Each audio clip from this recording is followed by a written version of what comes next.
So I go to the first question by, I think, our good friend from NTA, basically calling for the figures, the numbers of candidates submitted by political parties for presidential and national assembly. You would have noticed that shortly after you asked the question, one of the directors came over here. We are compiling the figures, so we hope at the end of this press conference we'll make this available to you. Then you asked if there was a submission from Zamfara State. INEC did not receive any submissions from the Zamfara State. But beyond that, I won't say more because the matter is before the courts and therefore subjudice. But we did not receive any submissions of candidates from APC from Zamfara State. And then you asked that somebody asked that the certificates of one of the candidates is with the military. Are you asking for confirmation whether the certificate is with the military? Because another person asked whether there are candidates in similar yesterday, the form CF001 in all the constituencies. For all candidates nominated by their political parties, please do the needful as a citizen. Check, and we'll come back to this conversation later. Ajayi Bangad, you asked about the legal framework for the 2019 general elections and the possibility of implementing some of the new provisions ahead of the elections. I want to say that over the last 3 years, we worked very closely with the National Assembly on improving the legal framework for the conduct of elections, both constitutional and the Electoral Act.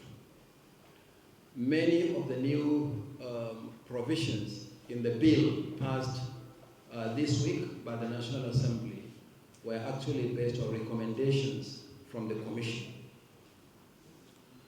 In our discussions with the National Assembly, we have been privy to some of the provisions in the draft bills, and we took a proactive step.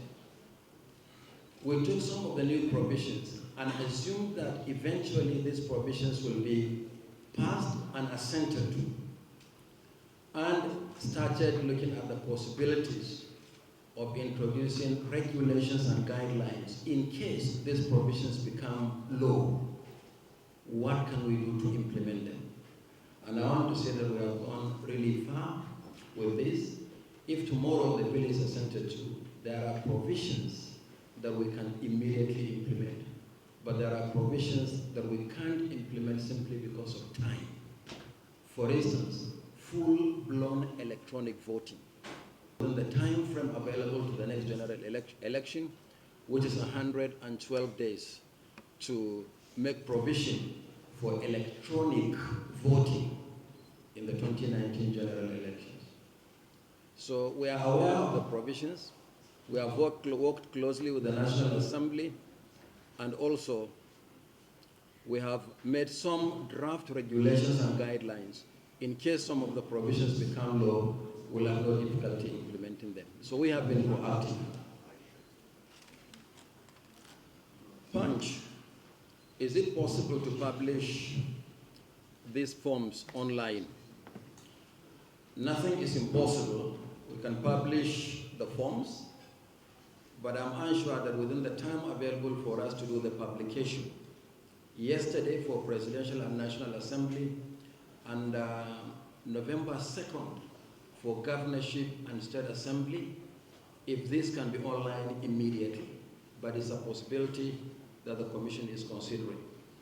Remember, there are forms for 1,558 constituencies.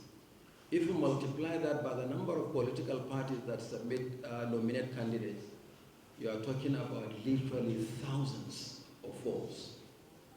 And you need much bigger space than probably what we have at present on our website. But I have noted that suggestion is a possibility that the Commission will consider going forward.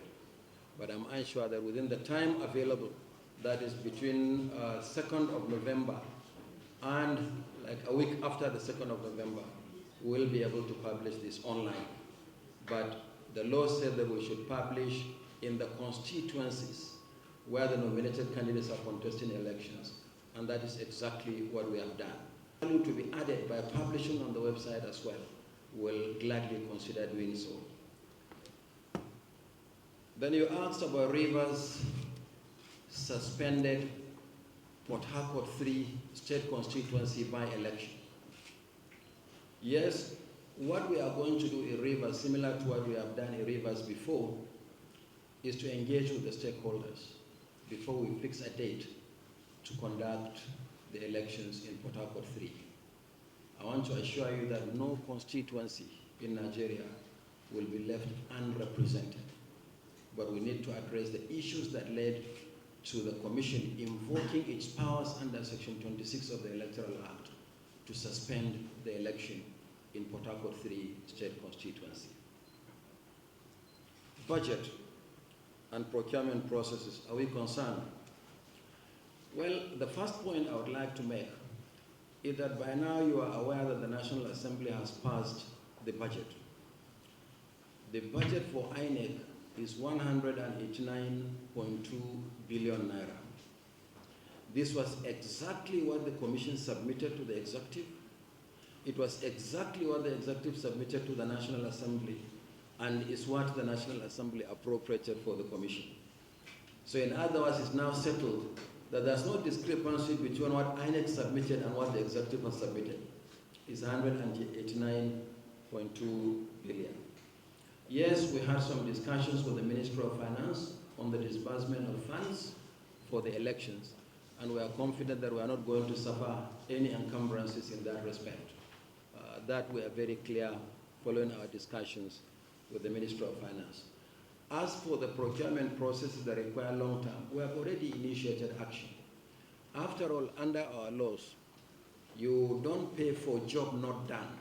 You only pay for job not done.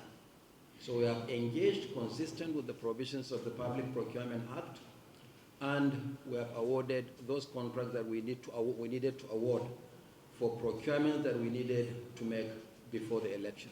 Materials, ballot boxes, smart card readers, the permanent voter cards, the voting cubicles, and components for the enhancement of the smart card readers. Our hope is that by the first week of December, all these components will be delivered to the Commission. The election is holding on the 16th of February and the 2nd of March. So we don't hope to suffer from any difficulties in meeting those requirements for the conduct of the general elections. Other items of expenditure will come close to the elections. For instance, payment for adult staff will be done in February next year, not earlier. Engagement of transporters for electoral logistics will also be done next year, not this year. And so we should be able to meet all these commitments based on the appropriation by the National Assembly and also the cash flow discussions we had with the Ministry of Finance. We don't expect to suffer any inconvenience in that regard.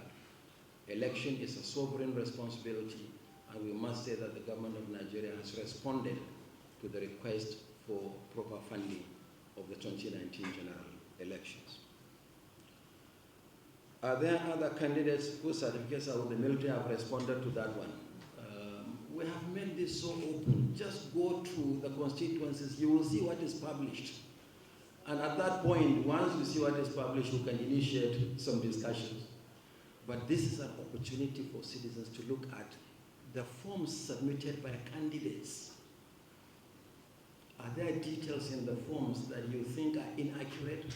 Citizens can actually, while they are convinced they are, initiate legal action. And we have made this open.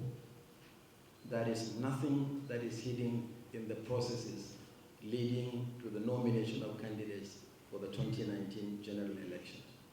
So the door is open. It's now left to citizens to actually do their own part.